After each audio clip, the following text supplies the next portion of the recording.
talk to me after Mara finishes. I try running away, but sometimes it's challenging when it's someone whose name begins Rabbi. Okay, we are in Mishnah Tes. Rabbi Yochanan ben Zakkai started and yesterday we had an introduction of the concept behind what we're seeking, what we're looking for, and just to describe it in one word, to summarize one word, we're looking for an access point. So we're now going to go through what the Tanaim, the students of Rabbi Yochanan ben Zakkai, each of them discovered. When they didn't look in the base medrash, but they went out to the world to see Lamaisa, what are points that if you work on those specific points, they're not just specific, but they become klal points. They become access points which enable you to work on yourself in an all-encompassing way. As Rabbeinu Yonah said, make everything else smooth and easy for you to follow. So Rabbi Eliezer, the first on our list, Rabbi Eliezer ben Hurkanus, he says Ayin Tova. Now within the concept of Ayin Tova, the Mefarshim explain in different ways. I'm going to go with the Rambam. Rambam says, Ayin Tova istabkuta ma sheyesh la'adam v'hi mima'alot hamidot. The Rambam says it's looking in a way that you feel satisfied with what you have. Now I want to elaborate on this point because this point is a major point, which each of these is a major point, which is a major tool in how to transform our world. And before I do specifically Rabbi Eliezer ben Hurkanus, I want to just give one more background point, which is going to be another key to understanding the continuation of all the different points here. When Rabbi Yochanan ben Zakkai sends his Talmidim out and says to them, look for the path which you should take, what essentially is the issue here? What essentially is the problem that they're coming to resolve? When we say they're looking for a path that they should attach themselves to, then the issue is the following. In this world, we're in a cosmic struggle between viewing ourselves in a way of Avdei Hashem, devoted to HaKadosh Baruch Hu, on the one hand, and the passing trends of what's going on in this world, a more base side of ourselves. We've described this idea before as the higher self and the lower self. And when we're looking for a path, there's not a path, but really an end goal of how to work on our midas. It's essentially how to align ourselves with a higher form of ourselves. Now, really, to go and fight the Yetzer Hara head on at a battle where you attack him directly is very, very challenging. The Yetzer Hara is Melech Zakein V'Kasil, Chazal call him, meaning he's old, which means he has a lot of experience, which means that any trick that you try and do, he's already thought of and he's a few steps ahead of you. You're the first time battling this, but your Yetzer Hara has been working for thousands of years with a lot of experience. So we're at a losing battle. And therefore, the path that we're looking for is a way to avoid conflict before we even get into the battle with him. And as we're going to see, these points are all a general system that a person adopts, which enables him not to struggle with the battle of the Yetzer Hara. And if you adopt these mindsets, they're not specific things of, I feel angry, let me quickly count to 10, which is a very specific local solution to when I'm already feeling angry, but they're rather a mindset which a person adopts ahead of time, makes it his default way of thought, his derech, his way. And once each of these points becomes his way, then the Yetzer Hara doesn't have entry to him. He's already protected. He's already safe. He's already in his God-orientated world. Okay, that was the background, which is going to guide us through all of the points we're going to make. Okay. The eyes function as a filter. When we look at any image, there are thousands and thousands, I don't even know how to give numbers, but there are a lot of information for us to take in. I'm looking now at my bookcase over here, right in front of me, and I have hundreds of books right in front of me. And when I just look, I can see them all. And there's so many aspects here. There's the language they're written in, there's the color they're in, there's the content matter, there's the author of who they are. And with my eyes that I'm looking at now, I can take in any of the information that I see in front of me if I choose to focus on it. And when I speak to someone, there are many levels of understanding that I have from that person. And the eye functions as a filter, which is very fortunate that it does that. Because if you would try and take in all the information that's possible for you to take in through that which your eye looks at, there would be an information overload. It would drive you crazy. you wouldn't be able to take it all in, and the computer would shut down. And therefore, your eye functions very wisely, and it focuses on very specific beneficial things that are appropriate for you to take in. Now, when I speak about the eye, there's two levels of the eye. There's the physical eye, which does the process that we just spoke about. The eye functions as a filter, choosing to take in information which is appropriate for it. But there's also the eye, which is the mindset. When you say, Ani ro'eh et devarecha, it doesn't mean that I see your words with my eye, meaning there's no Mamad Har Sinai of the words appearing. Rather, I see your point of view means I understand, I process, I'm thinking of your point of view. So when Chazal say, Ani ro'eh et devarecha, ro'eh ani et divrei Eliezer ben Arach, like it says in the end of the Mishnah, right? So when the Rebbe, Rabbi Yochanan ben Zakkai says, ro'eh ani et divrei, so you see that he's not just talking about the eye in the sense of an external eye, which is acting as a filter, but rather there's a process that takes in the mind also, which is not the external power of sight, but it's the internal power of sight, where we process and filter that information that comes in through the eye as we think of it in a certain way. And that's the concept of sight. Sight is taking in information, but filtering the information, that which is beneficial for you. Now, here's the catch. People can choose what they filter, but they're not necessarily aware that they are choosing. People who aren't aware of this concept that we're speaking about now are still filtering. Your whole life you're filtering, you have to, that's the makeup of man. But many people are not aware that they can choose how to filter. Imagine if you have a search mode on your computer where you're doing research of something, and you go onto a website and you want to search something on their website, and they often have an option of filter. And then when the filter is on, then it will only choose things from this price to that price, or this quality, or this brand. So a computer site, a website will have a filter where you can hone in on specific things. Now, if you don't know that you're on a filter now, you may not find what you're looking for, because maybe you're looking for a certain brand which won't show you because you didn't realize that your filter right now is logged in only onto other brands. Or maybe you're looking for something which is a high quality, but your filter right now is only looking at things which are very cheap. And therefore, even though you're looking for something with high quality, you won't be able to find it because your filter right now, your eyes right now are tuned into looking for something cheap. And therefore, even if your mind is saying to you, find something high quality, that result won't appear on your computer screen.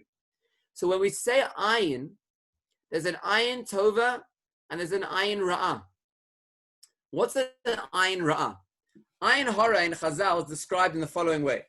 When you see something that someone else has that you want and you feel jealous of them, that's called the ayin hara. Looking at a person with ayin hara is looking at them saying, I'm jealous of that which they have. Essentially, what is the mindset of ayin hara? Like, what's the concept behind it? It's, I don't have what a Kodesh Baruch Hu has designed for me. And I'm jealous of what they have. And therefore, I look with an ayin ra on what they have. The Rambam here is saying the opposite. What is ayin tova? According to the Rambam on this Mishnah, histabkuta mashiyesh la'adam v'hi memalot tovot. It's recognizing that what a Kodesh Baruch Hu has given me is exactly what I need to fulfill my mission in this world. And therefore, I look at what I have, I'm grateful for what I have, I'm satisfied with what I have, and I move forward in my avodas Hashem. Either way, you will be filtering. Some people filter in a negative way. Their default way of filtering the world is that people are out to get me. People only have their own interests at heart. I want what everyone else has. Everyone else is happy except for me. And they're driving around and doing their own thing. And my filter is telling me, look how everyone else is happy except for me. But when I have what they have, when I have their phone or their wife or their car or their house, then I'll be happy because I'm filtering out positivity and only noticing the negativity. And that makes me have ayin ra'ah. Look negatively at what I have and only notice positively what other people have. That's a very bad filter. Even if you look at something which is good, you see something amazing, you'll only notice the negative thing that exists there. So let's give an example. Let's say, this is a very personal example, let's say you have a trampoline in your front garden and lots and lots and lots of children walk past and use it, not always asking permission. And as a result of that, you've had to change the springs on the trampoline more than naturally you would have had to, had it only been your family using the trampoline. Now, how do you view that?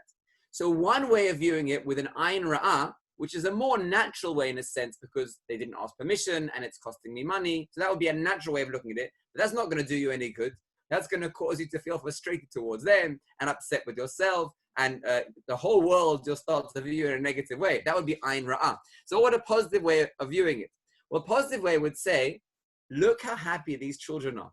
Look what joy it's bringing them. And to sit on your balcony and watch Jewish children who are growing up on the path of Torah, learning Torah and rejoicing, happy, living in Eretz Yisrael, and no one is chasing them with guns. They're not having to hide in sewers under the ground in Poland. They're not being chased for having payas or wanting to keep Torah and halacha, but they're able to have joy. It doesn't mean you have to be, how do you say this in English?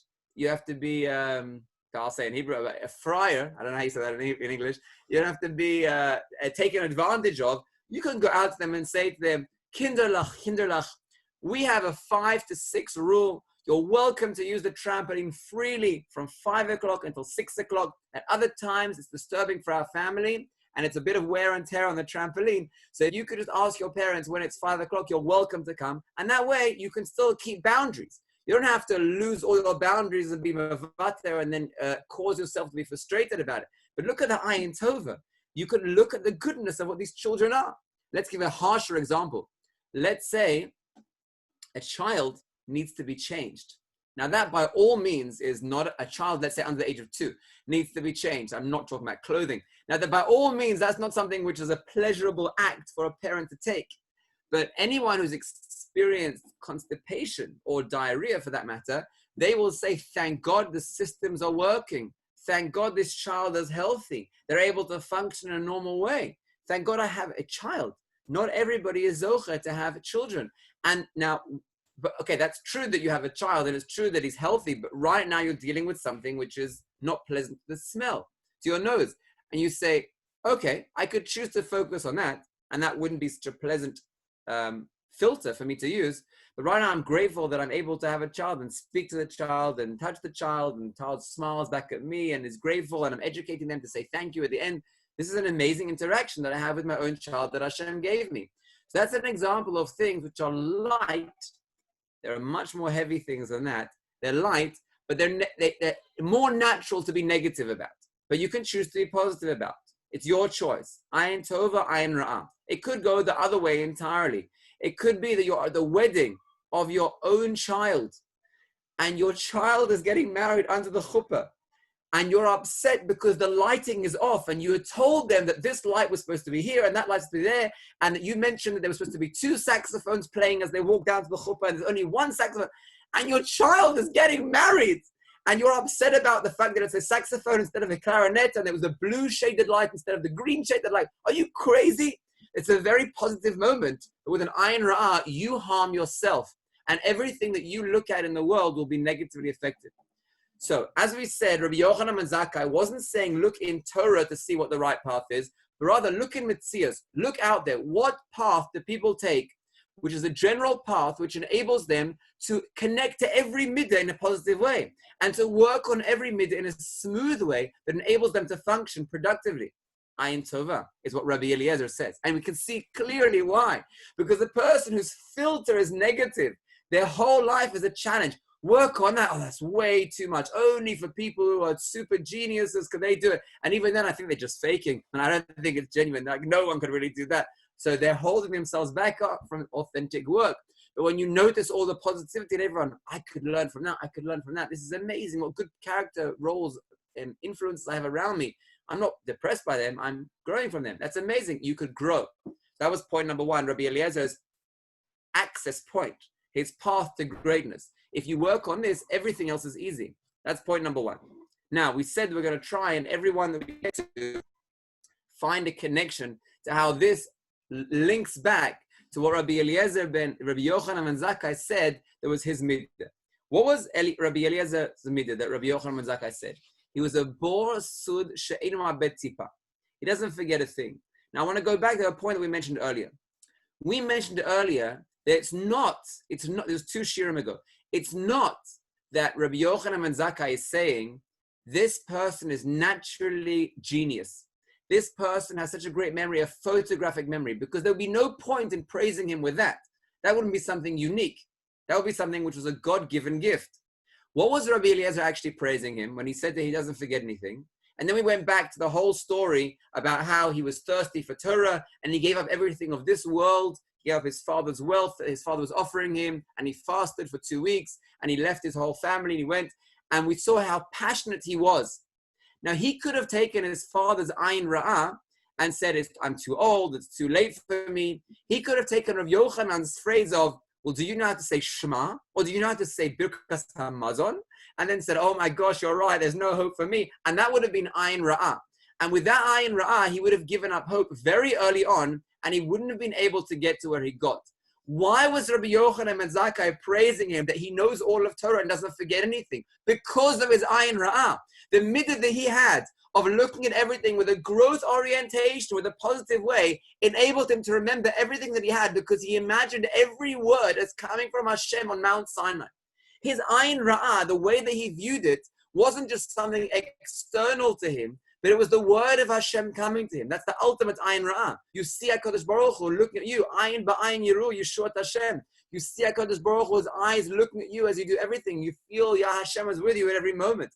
If you hear Hashem speaking to you directly, you won't forget a word of what he says. I remember clearly every word Hashem said to me because I see that it's Hashem speaking to me. And that's why Rabbi Yochanan ben Zakkai praised him, not something which was natural to him, but through his ayin tova, he was able to recall because he lived it. It was chiyus. It wasn't external wisdom to him. It was a live wisdom to him. That's point number 1, Rabbi Eliezer ben Horkins. Point number 2, Rabbi Yoshua. And this is also going to link back to his point. What does it mean to be a chaver tov? Rabbi Yeshua said that chaver tov is the access point. What does it mean, a chaver tov?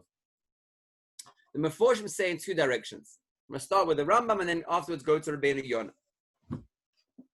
The Rambam, I think, is, both of them have a tremendous message. We introduced today by saying that we're in a cosmic struggle between recognizing ourselves on the path of Hashem and a more base side of ourselves that we're trying to overcome. If you wish to be in an environment in the world which you want to function in, it's very challenging when the whole environment is against you. Just yesterday, someone in this shir told me a story that Rav Stav said in the name of Rav Pinkas, and I want to give a pshat behind it. My understanding, I don't know if this was Rav Stav's understanding or Rav Pinkas' understanding, but my understanding behind it. The story was told that Rav Pinkas was willing to discuss an Apikoros mindset, but wasn't willing to read the Apikoros book. And what's the reason why? What's the difference? What's the reason why? When you read, don't do this, where if one were to read Chas v'Shalom, an Apikoros book, to be very careful in your language. When you read, that's implying you should. No way. If one, Chas v'Shalom, were to read an Apikoros book, there are presumptions that are behind the writing, which aren't even what's being said. It's the given that's behind the scenes, which is presumed before we even start our debate. And that is the worst, because that you don't even recognize that you have to debate about. The person starts by saying, when evolution created man with the mindset that the strongest person will win on survival of the fittest, then how would you explain that people in Ethiopia are more tainted black and people in China have more tilted eyes without that understanding? Now, whoa. You are presuming something, and then you are going on a question which is based on your presumption. If I join you, then I'm lost already from the beginning because I'm accepting your presumption and I'm already with you where you're holding. That's a lose case. I have no way of winning that debate because I've already agreed to you on the basic principle. What I really need to do is to say, pause, you made a presumption there. Let's debate that before we go a stage forward. My presumption is that HaKadosh Baruch Hu exists and runs the world. If you want to join me on my place, I'm willing to debate with you. And that, my friends, is the secret of the Kuzari. The Kuzari, the gadlus of the Kuzari, is that when he starts, he has the philosopher rejects him in 1 paragraph, Christian 1 paragraph, Islam 1 paragraph, And then he says, okay, let's talk about Judaism.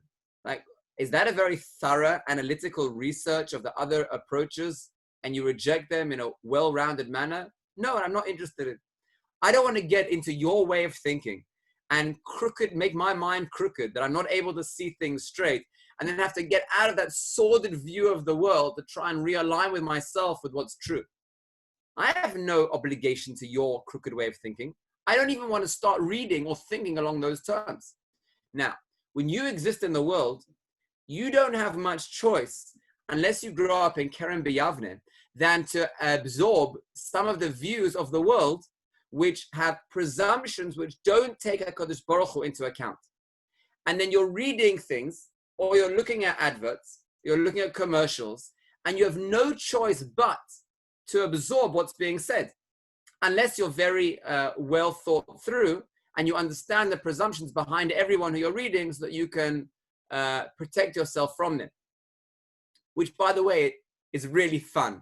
It's really fun. Once you've done this work, where you understand where they're all coming from, then instead of looking at that commercial, all you think about is, what weakness in man are they trying to play on in order to get me to think that I want that, so that I'll buy into it? And instead of even thinking about their product, all you're thinking is about which psychological trick are they trying to use now, and it becomes a really fun game of like uncovering their secret, and you're not tainted at all by what they're trying to do, as long as you have that concept in mind. Which is why it's dangerous to read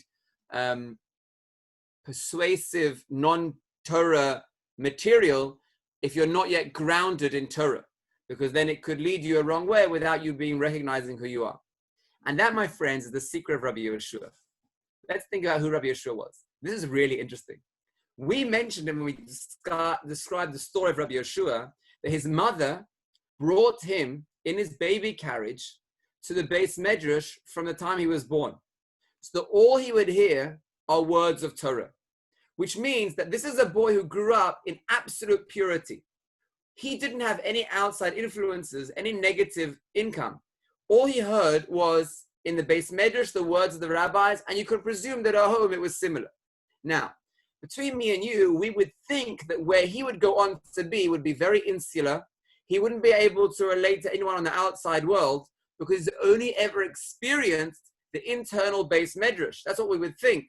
But if you remember what we described about Rabbi Yehoshua, was that he was the one who went to Rome. He was the one who debated with the Apikorasim in Alexandria. He was the one who the Maternita who came from, who was the non-Jewish woman who came and debated him, and he answered her. He was the one who, when he died, they said, who's going to respond to the Apikorasim now? Rabbi Yehoshua was the one who was able to go to the outside world. How could that be? That goes against his whole upbringing, lichora. But not if you understand it deeply. Because deeply, if you understand, who is the person who is able to debate with the outside world, the external world? It's only someone who's deeply, deeply grounded in Torah understanding and Torah thought and Torah philosophy. And he knows who he is. He's so secure in who he is that he's not afraid to go out and debate the Romans, the Matronita, the Apikorasim in the minute. Because only when a person has a weakness within themselves, they themselves are not sure exactly of all the points of emunah, then when they go and confront the outside world, they may be harmed or attacked. Which is why in certain circles, they're scared to learn Tanakh. Could you imagine? Could you imagine a system that wouldn't want to teach their children Tanakh because they're scared that within the Tanakh there are going to be stories that they don't know how to address and it would seem inappropriate? I mean, that means that they're not well grounded in Torah thought, and they won't have a way of answering and addressing all these complex matters that Tanakh comes out. That clearly was not God's intent if he gave us Tanakh to learn. Meaning God's intent was that we would have a very clear, deep understanding of Torah Hashkafa, that we would come across stories like Yehuda and Tamar, and we come across the stories like Amnon and Tamar, or any other stories that seemingly are challenging, we would be able to say, that's strange, let me see how I can address that. And being very grounded in Torah philosophy, Torah thought, we wouldn't be challenged by it, we would have answers. So you as a Talmud, you as a parent, Are you going to raise your children in an insular manner whereby you don't address major questions? And you say, oh, I'd rather my children not address that point because maybe one day he'll ask an Apikoros question. Chas v'chalila. It is your obligation to address all those Torah points with all their challenges, not from a place of challenge like this, where you would say, how could it be God exists if there was a Holocaust and you rock the child's boat, but rather from within, where you show the children what emunah is, and you explain why suffering comes around, and you explain the Masorah of the Torah in each generation and our lineage, and you explain why it doesn't make sense that other religions who have no claim, not after they've asked the question and now they're already in the state of it doesn't make sense. Then you try and explain it after the fact. That's horrendous. Then they already got a lack and a hollow. The opposite. Before, when they're still pure and they're thinking, without having had challenging points, you teach them of the Masorah and you teach them of Emunah and all these ashkafic points that you're zochet to learn in different chugim and Kerem B'Avneh. That should be when you're 9, 10, 11, 12 years old, they become the bread and butter of your makeup of Yiddishkeit. And that was Rabbi Yeshua. Rabbi Yeshua, who was rooted and grounded in authentic Torah from such a young age, he didn't have any qualms about going out and debating all these people because he was so grounded that he had no fear. He was so grounded that he wasn't ashamed of who he was or debating his way of thought. And he was able to challenge and accept the challenge of those external people. Now, Rabbi Yeshua goes out to look in the world. And he says, what is the tool that's going to help us do that? Well, you know, whenever you go to the outside world, you need an anchor. If you don't have a clear anchor, which reminds you of who you are and what your values are, then remaining long enough in debate with the external world, chas v'shalom, could wear away at anyone, no matter how strong they are, could wear away at their belief.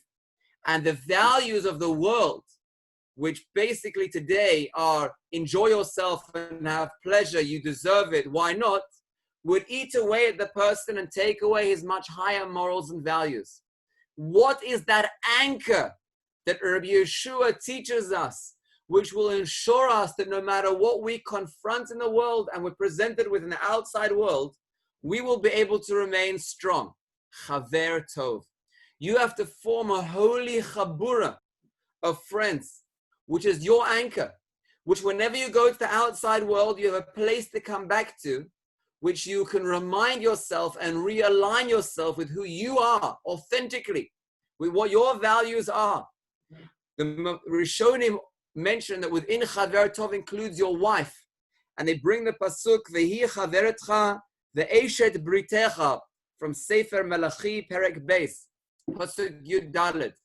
The chaver could be someone external, or it could be your own wife, where you're grounded and you have an anchor where whatever you go out and face, which you're not scared to do because you're already grounded to begin with, but you need to have some returning point where you know you can always come back.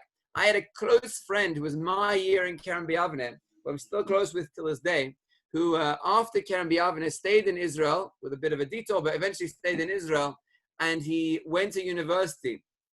He didn't go to Machon Lev. And in his university, there was hashkafic challenges which were very great for him, which when he was there for an extended period of time, it made hashkafically very challenging. And he would come back to Kerem B'Avneh frequently for Shabbos. And he would say to me when he would come back, he would say, you know, Tzvi, when I go to that university and everyone else has a very different hashkafa to me, within time I start thinking, they're normal and I'm crazy. Like, why am I so strict and why am I so rigid? Why can't I just be more easygoing and do the things that they're doing, which may or not be halachic, but they're normal. Be normal. You have to. Doesn't it say somewhere in the Torah you have to be normal? So that's normal. But then I come back to Kerem B'Avneh, and in an instant flash, it's clear to me they are not normal. They are the ones who are crazy. I'm not coming to judge them, but just to realign myself. Coming to Kerem B'Avneh is my mikveh.